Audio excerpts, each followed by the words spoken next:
Good morning to all. Myself, Srinivas Ramisetti, lecturer in economics, MVS, Government Degree and PG College, Autonomous, Mahabubnagar. Friends, ఈరోజు మనము discuss చేసుకోబోయేటువంటి అంశం 5-year plans of India. అంటే భారతదేశంలో పంచవర్ష ప్రణాళికలు అనేటువంటి దానిలో పార్ట్ 2 అంటే బిఫోర్ క్లాస్లో మనం ఆల్రెడీ ఇంతకుముందు ఉన్నటువంటి క్లాస్లో మరి భారతదేశంలో ప్రణాళికలు అనేవి పంచవర్ష ప్రణాళికలు అనేవి మనము ఏ విధంగా రూపొందించుకున్నాము, మరి ప్రణాళిక యుగము అనేది భారతదేశంలో ఏ విధంగా స్టార్ట్ అయింది చెప్పుకున్నాం. మనము భారతదేశంలో మొదటగా ప్రణాళిక యుగానికి మరి నాంది చూసినట్లయితే మనం రష్యాని ఆదర్శంగా తీసుకొని ఏం చేసాము అంటే భారతదేశానికి ప్రణాళికల అవసరము ఉంది, ప్రణాళిక సంఘము కావాలని మనకి సుభాష్ చంద్రబోస్ గారు సూచించారని చెప్పుకున్నాం. ఆ తర్వాతకి 1934లో మోక్షగుండం విశ్వేశ్వరయ్య భారత ఆర్థిక వ్యవస్థకు సంబంధించి 10 years ప్లాన్, 10 years సంబంధించి the planned economy for India అనేటువంటి గ్రంథాన్ని రచించటము. అలాగే మరి బిఫోర్ ఇండిపెండెన్స్కి ముందే మనము జవహర్లాల్ నెహ్రూ అధ్యక్షతన ఒక ప్రణాళిక కమిటీని రూపొందించుకున్నాము. అలాగే దీనికి అనుగుణంగా 1944లో మరి భారత ప్రభుత్వము ప్రణాళిక అభివృద్ధి శాఖని ఏర్పాటు చేసింది.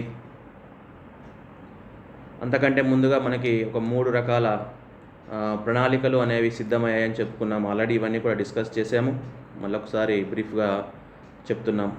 అంటే పేపర్స్ ప్లాన్ అని మనము దాన్ని చెప్పుకున్నాం. పేపర్ ప్లాన్స్ అంటే కాగితాలకు మాత్రమే పరిమితమైనటువంటి ప్రణాళికలు కొన్ని ఉన్నాయని చెప్పుకున్నాం.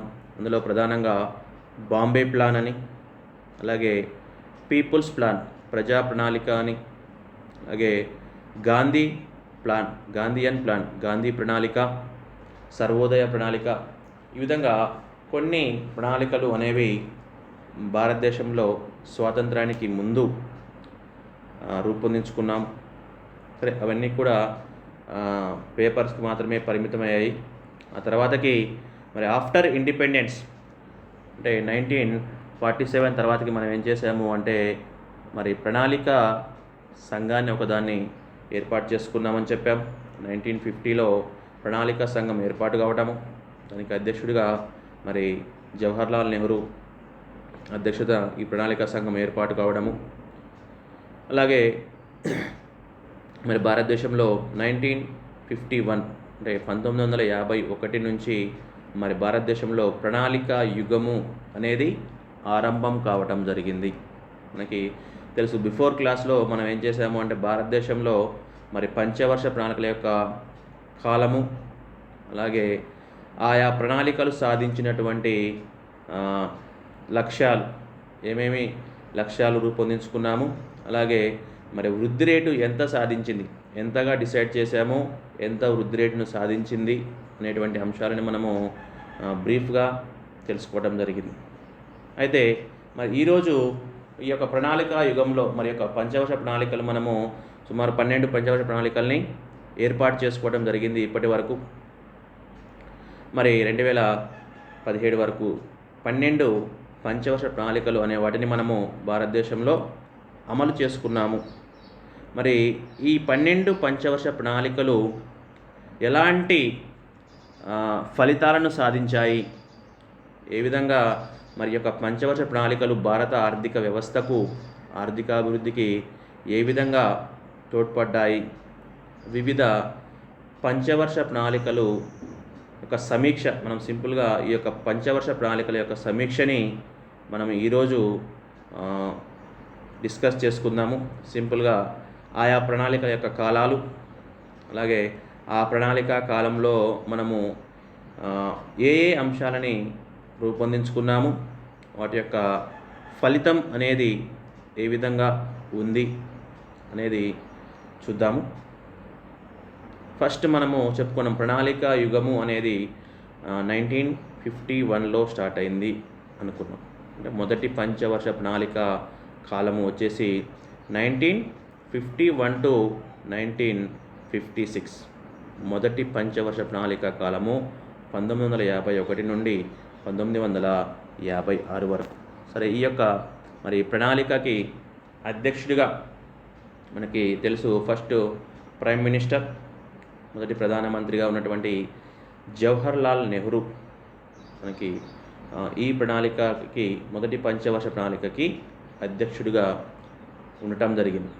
ఇక్కడ మనము గుర్తుంచుకోవాల్సిన అంశం ఏంటి అంటే ప్రణాళిక సంఘానికైనా కానీ లేదా పంచవర్ష ప్రణాళికలకి ఏ పంచవర్ష ప్రణాళికకైనా కూడా ఆ కాలంలో ప్రధానమంత్రిగా ఉన్నటువంటి వ్యక్తే ప్రణాళిక సంఘానికి అధ్యక్షుడిగా వ్యవహరిస్తాడు.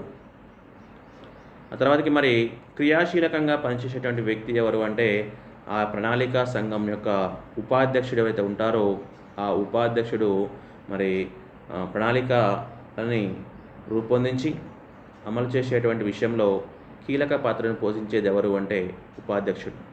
ఓకే, మరి అధ్యక్షుడు అంటే ప్రధానమంత్రి అధ్యక్షుడిగా ఉంటాడు మనకి అఫీషియల్గా.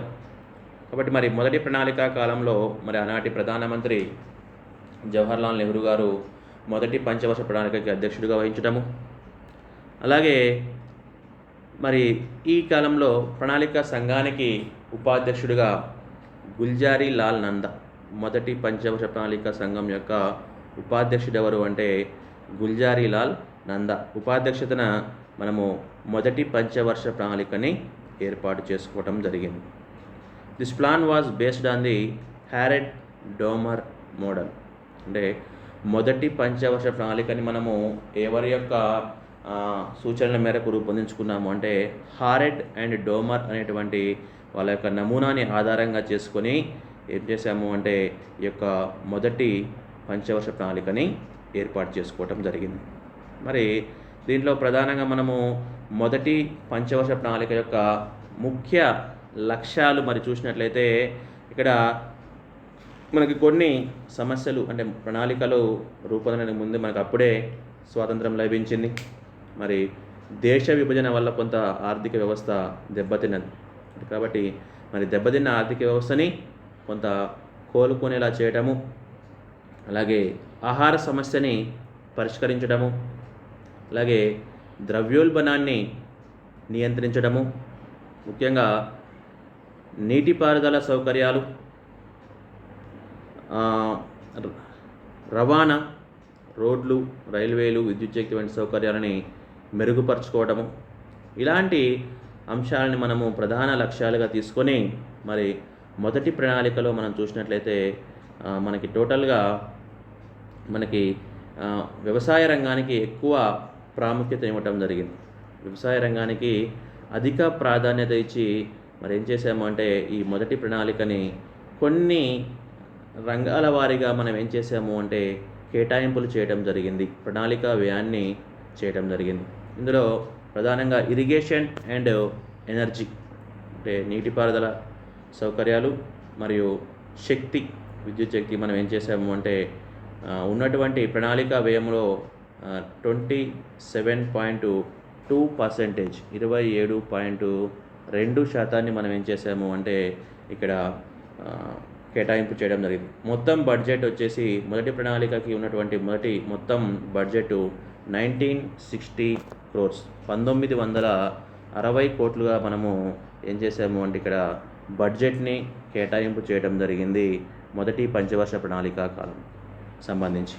మరి ఈ 1960 కోట్లని మనం ఏం చేసాము అంటే ఇక్కడ ఇరిగేషన్కి 27.2% అండ్ అగ్రికల్చర్ అండ్ కమ్యూనిటీ డెవలప్మెంట్కి సంబంధించి 17.4%, ట్రాన్స్పోర్ట్ అండ్ కమ్యూనికేషన్కి 24%, ఇండస్ట్రీకి 8.4%, సోషల్ సర్వీస్కి 16.64%, ల్యాండ్ రిహాబిలిటేషన్కి 4.1%, అలాగే అదర్ సెక్టార్స్ 5%. ఈ విధంగా మరి మొదటి ప్రణాళికకి 1960 కోట్లని ఏం చేసామంటే ఈ రేషియోలో మనము కేటాయింపులు చేయడం జరిగింది మొదటి పంచవర్ష ప్రణాళికకి. ఓకే, మరి ఈ కేటాయింపుల్లో మనం చూసినట్లయితే మనకి ప్రధానంగా ఈ విధంగా కేటాయించుకోవడం వలన మరి ఈ ప్రణాళికలో మనము కొన్ని అంశాలలో ఏమేమంటే అభివృద్ధి సాధించడము జరిగింది ఉన్నటువంటి. సరే, ఇక్కడ యాక్చువల్గా మనం అనుకున్నటువంటి గ్రోత్ రేట్ మొదటి పంచవర్ష ప్రణాళికకి అనుకున్న గ్రోత్ రేట్ ఎంతంటే 2.1%గా మనము టార్గెట్ లక్ష్యాన్ని పెట్టుకోవడం జరిగింది. 2.1% వృద్ధి రేటు సాధించాలి అనుకున్నాము. మనము అనుకున్న దానికంటే ఎక్కువగానే 3.6%, 3.6% మనము ఏం చేసాము అంటే ఇక్కడ వృద్ధి రేటును సాధించడం జరిగింది మొదటి పంచవర్ష ప్రణాళిక కాలంలో. అంటే ఒక రకంగా మనము మొదటి పంచవర్ష ప్రణాళిక అనేది సక్సెస్ అయిందని చెప్పవచ్చు. ఎందుకు అంటే మనం అనుకున్నటువంటి గ్రోత్ రేట్ ఏమో ఇక్కడ 2.1% అయితే మనకు వచ్చినటువంటి గ్రోత్ రేట్ ఏమో 3.6%, 3.6% వృద్ధి రేటుని సాధించాం మొదటి ప్రణాళిక కాలంలో.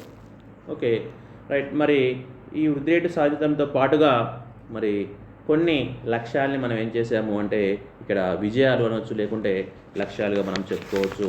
కొన్ని విజయాలను సాధించాము. దీంట్లో ప్రధానంగా మనము ఈ మొదటి ప్రణాళికకి ఎక్కువగా అగ్రికల్చర్, వ్యవసాయ రంగానికి ఎక్కువ ఇంపార్టెన్స్ ఇచ్చాము అని చెప్పుకున్నాం.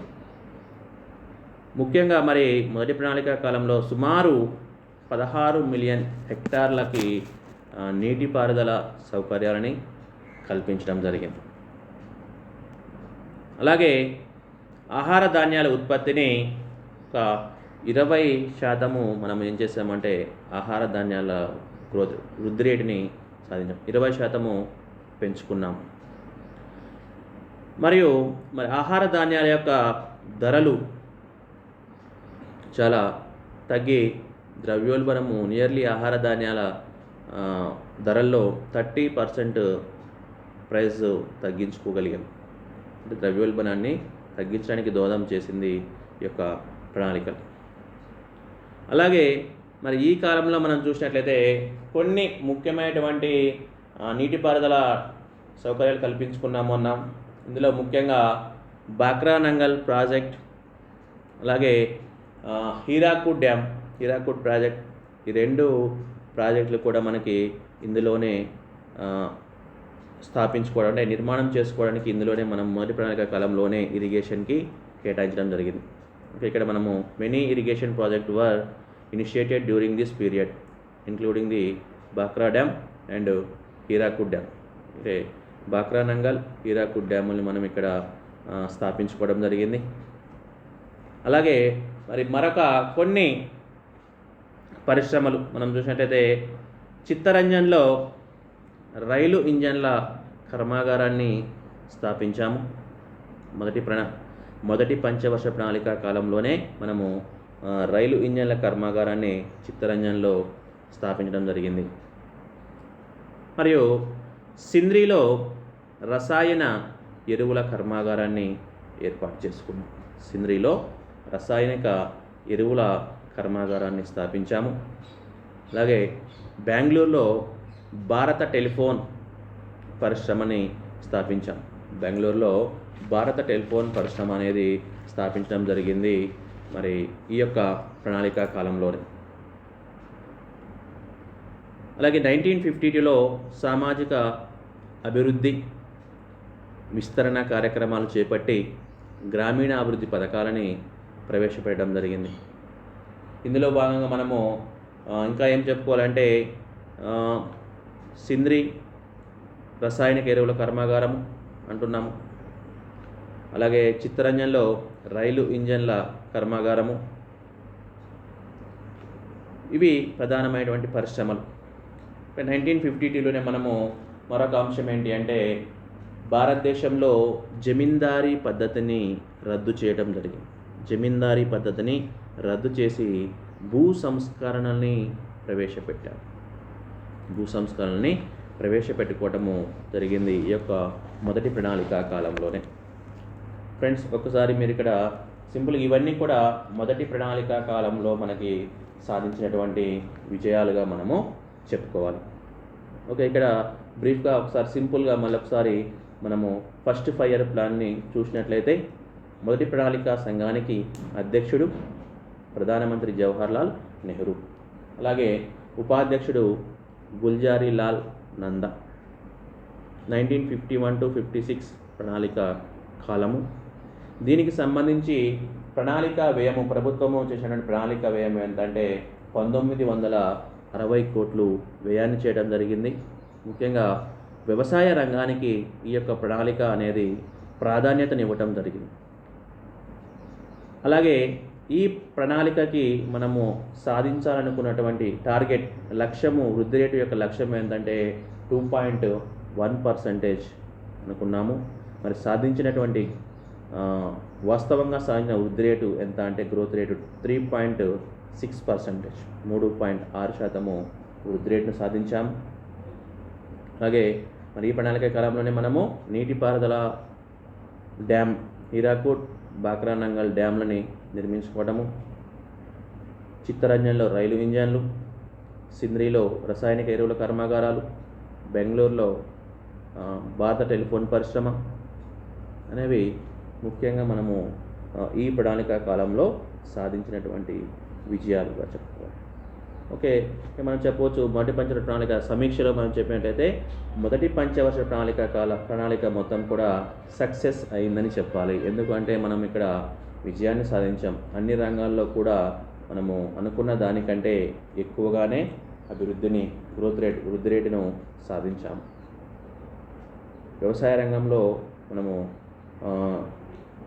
ఎక్కువ వృద్ధి రేటు సాధించిన పాటుగా భారతదేశం యొక్క ఆర్థికాభివృద్ధికి అవసరమైనటువంటి పునాది మనకి ఇక్కడ మొదటి ప్రణాళిక కాలంలో పడింది అని మనము చెప్పుకోవచ్చు. ఇది మనకి మొదటి పంచవర్ష ప్రణాళికకి సంబంధించినటువంటి బ్రీఫ్ ఇన్ఫర్మేషన్. ఓకే, ఆ తర్వాతకి మనకి ఆ తర్వాత అయిపోయినటువంటి ఫస్ట్ 5 ఇయర్ ప్లాన్ తర్వాతకి నెక్స్ట్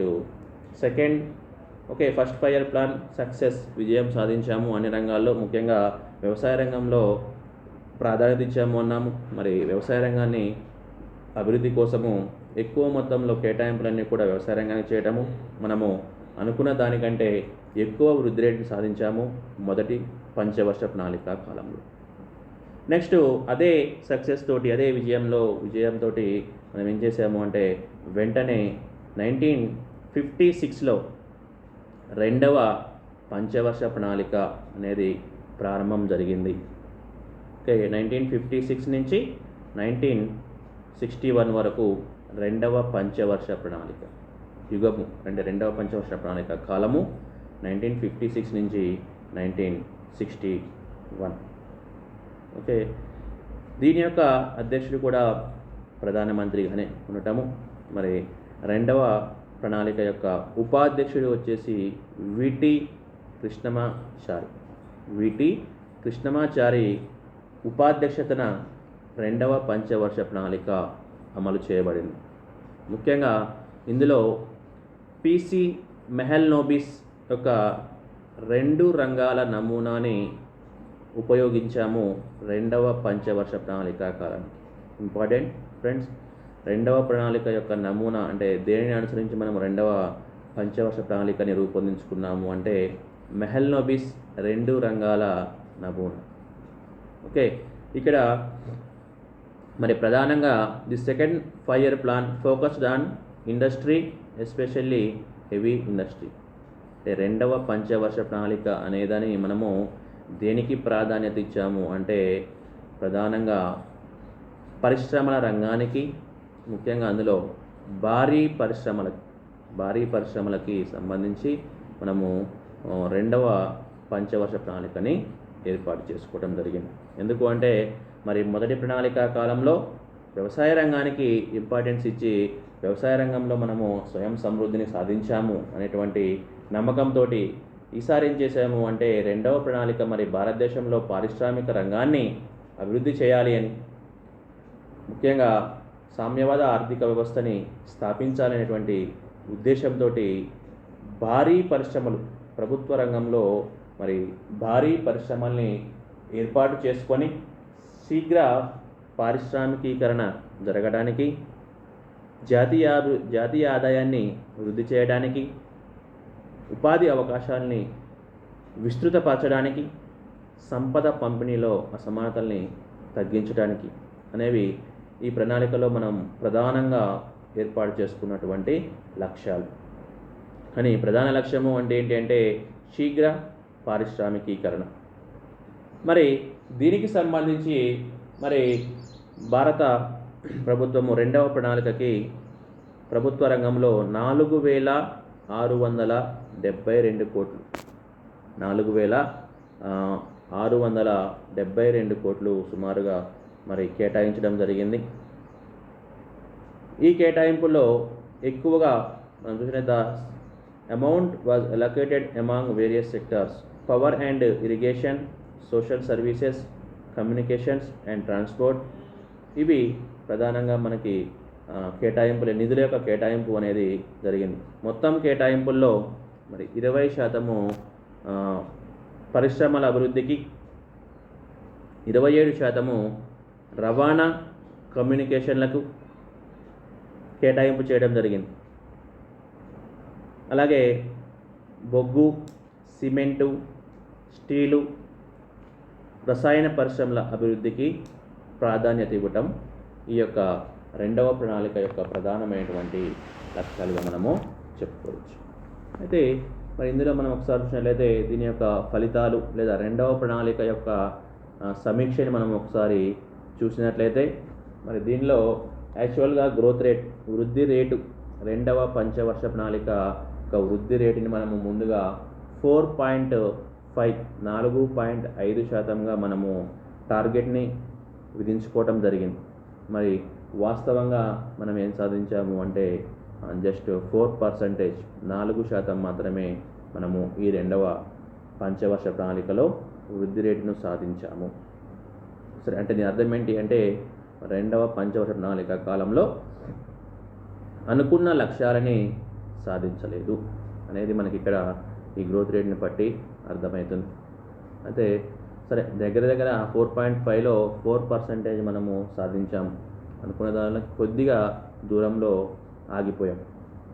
మరి ఎందుకు అంటే ప్రధానంగా ఇక్కడ ఆ టైంలో జనాభా పెరుగుదల అనేది ఎక్కువగా ఉండటము, తలసరి ఆదాయ వృద్ధి తగ్గటము, అలాగే వ్యవసాయ రంగంలో వృద్ధి రేటు స్థిరంగా ఉందని చెప్పొచ్చు. కానీ పారిశ్రామిక రంగంలో మనం అనుకున్నటువంటి వృద్ధి రేటు కంటే కేవలము 2% మాత్రమే వృద్ధి రేటుని సాధించాం.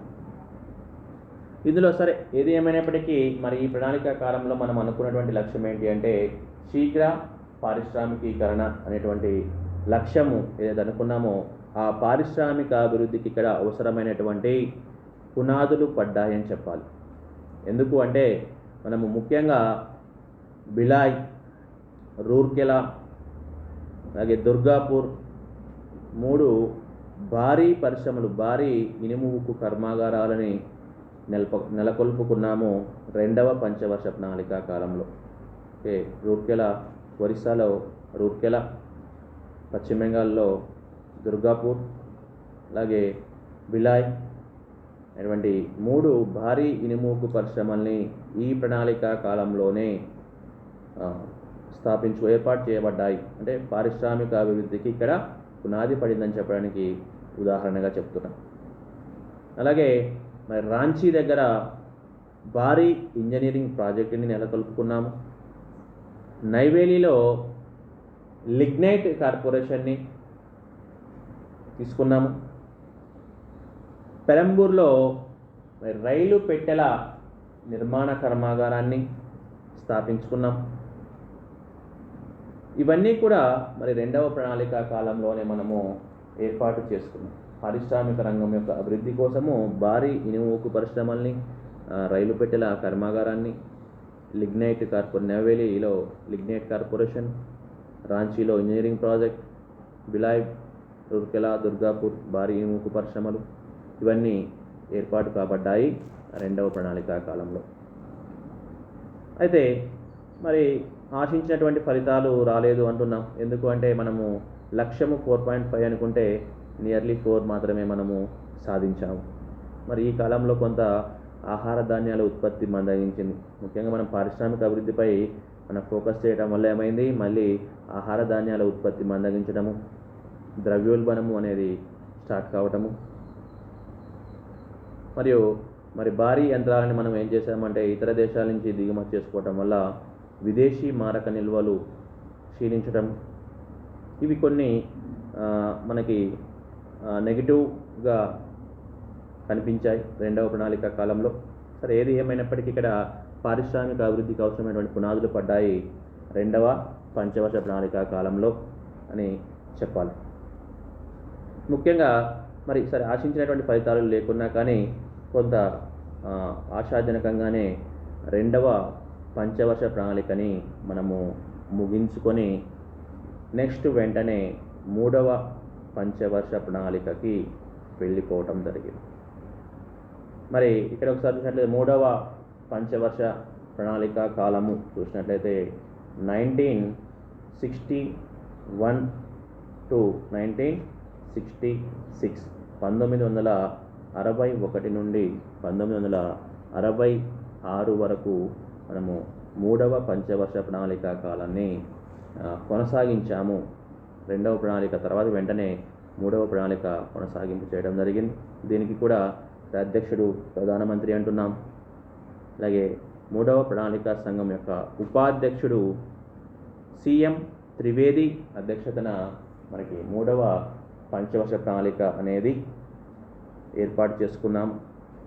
దీనిలో ప్రధానంగా మనము స్వావలంబన, స్వయం సమృద్ధి సాధించాలి అనేటువంటి లక్ష్యంతో, స్వావలంబన, స్వయం సమృద్ధి అనేటువంటి లక్ష్యంతో ప్రణాళికల్ని కేటాయింపు చేసుకోవటం జరిగింది. దీని యొక్క ప్రణాళిక యొక్క పెట్టుబడి, ప్రభుత్వం యొక్క పెట్టుబడి వచ్చేసి మరి 8,577 కోట్లు, 8,577 కోట్లని ఖర్చుగా పెట్టి మనము మూడవ ప్రణాళికని రూపొందించుకోవడము.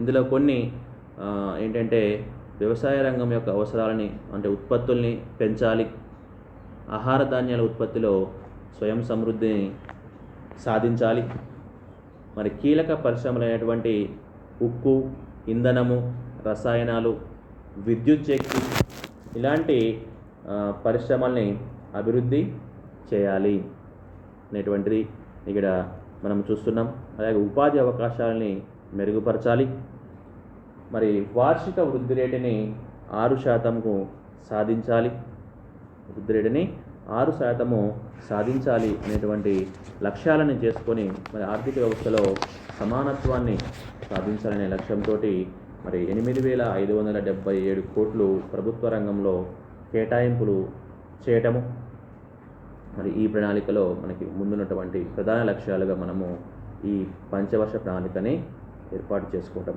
జరిగింది. ఇందులో మరి మనము చూసినట్లయితే కొంత అనుకున్నటువంటి వృద్ధి రేటు 6%, అంటే మనము సాధించింది ఎంత అంటే కేవలము 2.2%. గ్రోత్ రేట్ మనము 6% వృద్ధి రేటు సాధించాలనే లక్ష్యంగా టార్గెట్గా పెట్టుకుంటే మరి ఇక్కడ సాధించిన వృద్ధి రేటు ఎంత అంటే కేవలము మనకి సాధించిన 2.2% మాత్రమే వృద్ధి రేట్ని సాధించాం.